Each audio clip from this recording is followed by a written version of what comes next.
승차 거부를 3번 할 경우에 적발되면 면허가 취소됩니다. 그러니까 굉장히 이것도 이제 기사님께는 큰 불이익이 될 수 있으니 조심하셔야 되고 과태료도 100만 원 이하로 부과될 수 있습니다. 그러니까 승객분의 입장에서도 그 요금을 협의하는 행위를 경각심을 가지셔야겠습니다. 사실 저도 목적지가 가깝다는 이유로 승차 거부를 여러 번 또 당했던 기억이 있는데요. 이럴 때는 어떻게 신고를 하면 되나요? 네, 이 경우에도 그 택시 면허를 발급하는 곳이 지자체인데요. 지자체에 관할 부서에 신고를 하거나 서울의 경우에는 다산 콜센터 120번이에요. 거기에 이제 신고를 하시면 되는데 승차 거부를 당한 그 상황에 대해서 이제 신고 접수하는 게 굉장히 어려울 수 있어요. 왜냐하면 보통 여기 가주세요 했는데 안 갑니다. 쌩 하고 이제 택시가 가버릴 수 있잖아요. 그러면 나는 전에서 신고하려고 하는데 그거에 대한 증거가 아무것도 없단 말이죠.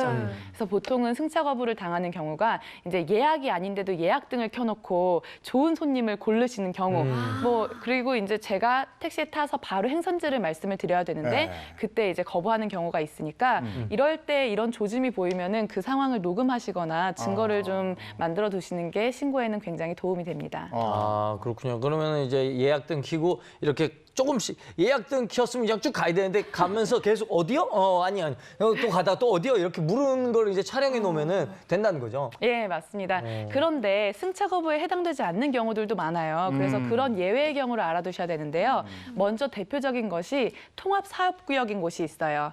그게 이제 어떤 곳이냐면 예를 들면 구로구하고 금천구에서 광명까지 가는 경우. 이 경우에는 가야 된다는 거고.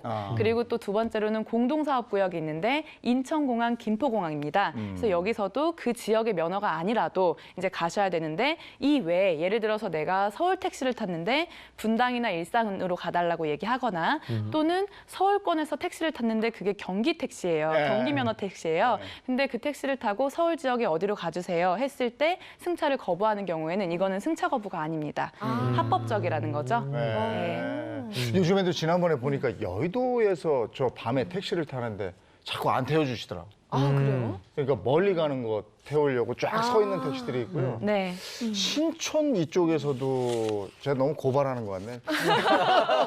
저 외곽, 일산 이쪽으로 가려고 거기 대기해놓고 딴 사람들 안 태우는 택시 있었어요. 멀리 가려고. 양재 이쪽에도 보니까 뭐 분당 이쪽으로 가는 멀리 가는 분들 태우려고 안 태우는 분들도 그런 거 안 되는 거예요, 그죠? 그러니까 이런 경우에는 승차 거부에 해당하는 것이 서울 면허 택시인데 그러지. 서울 지역으로 내가 요청을 드렸는데 안 가고 분당이나 일산을 가기 위해서 이거는 안 태워드린다. 이러면 이건 승차 거부에 해당되는 거죠. 근데 그 내가 만취한 상태 너무 취했어요. 근데 택시에 막무가내 타려고 그래요. 네. 이걸 거부하는 것도 승차 거부가 됩니까? 아닙니다. 만취 승객은 거부하실 수 있어요. 택시기사님께서. 그래서 만취한 자의 승차를 거부한 경우에는 승차 거부에 해당 안 됩니다. 합법적으로 거부할 수 있고요. 다만 예외가 있는데 만약에 그 만취자 옆에 동승하는 사람이 취하지 않았다. 이런 경우에도 그 승차를 못하게 하시면 그건 승차 거부에 해당합니다. 이 경우는 어때요? 제가 가끔 강아지 데리고 같이 이제 택시 타려고 하는데 털 날린다고 안 된다고 하시는 분들도 계시거든요. 그 강아지를 품에 안으셨어요? 아니면 전용 케이지를 가지고 강아지 가셨어요? 가방 안에. 강아지 가방. 가방이라는 것이 애매한데 전용 케이스라면 이거는 안 태워주셨을 경우에 승차 거부에 해당합니다.